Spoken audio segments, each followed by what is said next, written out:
Hello, BCC Youth. It's so good to be with you today. Obviously, not literally, through the cameras. This is going to be an interesting experience for me. It's the first time I've did it.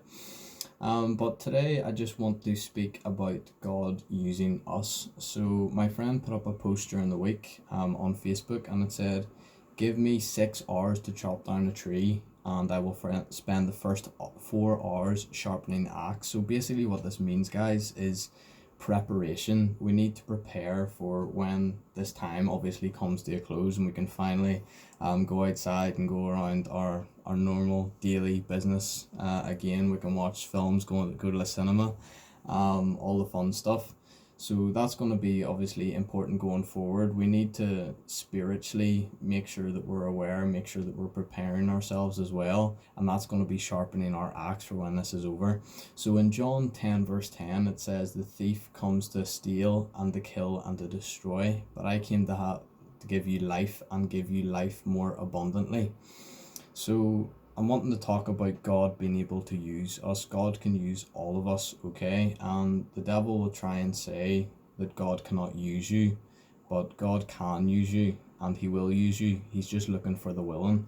So I'm going to go over that today. So a person that comes to mind that God used in the Bible would be King David, straight off the bat. Not talking about Nathaniel's dad, but close enough. And King David pops into mind because you know him. He was a shepherd boy. He was a musician, probably a little bit of a better musician than me. He played the harp, but we know him as a young man who killed a 10-foot giant called Goliath, and this was a massive feat. He killed the Goliath with a cloth and a stone. So not only that, but you guys remember in the story, he actually refused to wear the king's armor. And he refused to wear the king's armor because he wanted God to get all of the glory. And that's why. And we need to be doing that in our lives as well. So, I mean, the feeling after that, being able to give God the glory on such a massive, spectrum in front of so many people. I mean, you can just imagine David just talking to his friends after, "Oh, Goliath, yeah, I completed it, mate, already done." But we know that he did it for the glory of God. So it says in 1 Samuel 18 verse 14, it says, "David was successful in all of his undertakings, for the Lord was with him." And that's how we want to be in our lives as well. But David could have complained. He could have found an excuse. He could have said, "My brothers are wiser as well." He was obviously the youngest, and they would do a lot of a better job. They could do a much better job there, but he didn't. He had faith as well. So if God can use David, right, to slay a 10-foot previously undefeated giant, do you think that God would be able to help you to share the gospel to someone? So as well, guys, I was thinking about this. If you do want an icebreaker, and maybe talking to someone is sometimes daunting, I've even used it myself.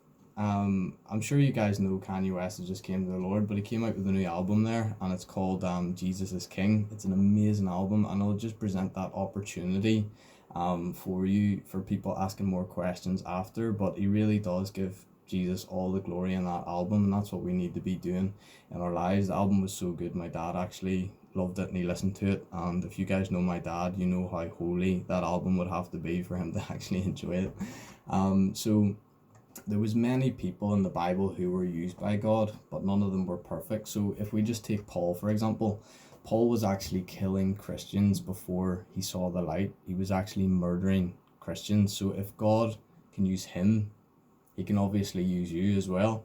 So Peter as well, let's take Peter for example. Peter was actually the first to call Jesus Christ the Son of God. So this one's one of the craziest ones to me. So Jesus said to Peter, and I'm sure you guys know the story, he said, "You're going to deny me 3 times." And Peter said, "No way, Lord." Shortly after, he gets a question here, "Do you know Jesus?" "Nah, mate, never heard of him." Second time, "Yo, you're with Jesus? You're with Jesus?" "Nah, never heard of him, mate." Third time, happened again.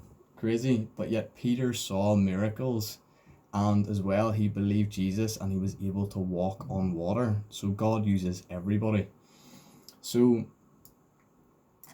as well here, on the story of David again, David actually committed adultery, and if that wasn't enough, he actually sent the woman's husband, who he liked, onto the front line in the war, knowing that he was going to be killed. So make sure that nobody is looking at you for this next question. So put your hands up if you've ever killed anybody. Yeah, obviously, well, hopefully none of you are putting your hands up right now. Yeah, but that's too. David was literally a murderer, and God still used him in a mighty, mighty way. Even with his shortcomings, he still went to be on to be arguably one of the most memorable kings Israel had ever seen. Let's take Moses. Moses actually had a stutter. He had a speaking issue, and I mean, I wouldn't have a stutter, but all of us, when we're speaking, can get sort of nervous. If you've ever went up maybe to church, even when you're speaking to one of your friends, it's hard. It happens to all of us. Happens to me as well. In Exodus 4 verse 10, he says, "Lord, I have never been eloquent." And on top of this, he's a murderer too. He threw an Egyptian off a building. You know, he murdered him. I'm sure you've seen the movie there, The Prince of Egypt. God still used this man to lead God's chosen people out of Egypt, the Israelites, and to perform signs and wonders. I mean, this guy split the Red Sea.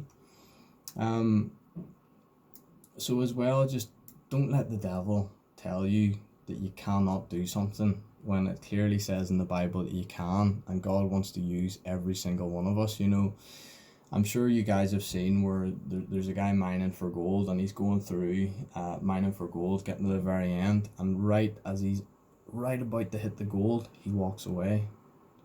You know, we can't be that kind of person. Our breakthrough could just be right around the corner. That's why it's so important for us to just keep pushing on, keep pressing into God, especially in this time that we're in now. And so your opportunity is right around the corner. And another way the devil will attack us, by saying, number one, saying that we can't actually be used. Number two, he also tried to attack us with excuses as well. So how many times do we become lazy? How many times do we have a feeling that we should talk to someone and we shouldn't? I mean, for example, you know, my best friend Dale, he had a back injury back in school. He couldn't play football, absolutely loved football. Got to the point where he could barely walk, and he was out for 3 months. I finally got up the courage to say to him, here, you know, Dale, do you want to come to this healing meeting? He came, he got instantly healed. He sprinted home that night. That was just by me having the tiniest bit of courage to say to him, if you make that step, God will make sure that it gets completed the full way. He'll go in for you. So as well, lastly, because I know this has to be within 10 minutes and this is tough, but you know, this can sort of feel like we're in a prison at the moment, you know, with the quarantine, with everything that's going on. But it says in Acts 16 verse 25, it says, about midnight, Paul and Silas were praying and singing hymns to God. They were in a prison, right? And it says the other prisoners were listening to them, and suddenly there was such a violent earthquake that the foundations of the prison were shaken. And all at once the prison doors flew open and everyone's chains came loose. So that's the time that we're in at the moment. I believe that's going to happen. So quarantine might feel like a prison at the moment, but we're all going to come through this stronger, and we're going to press through. So thank you so much for listening to me. This has been absolutely amazing, and I wish you guys all the best, and I'll see you on the other side.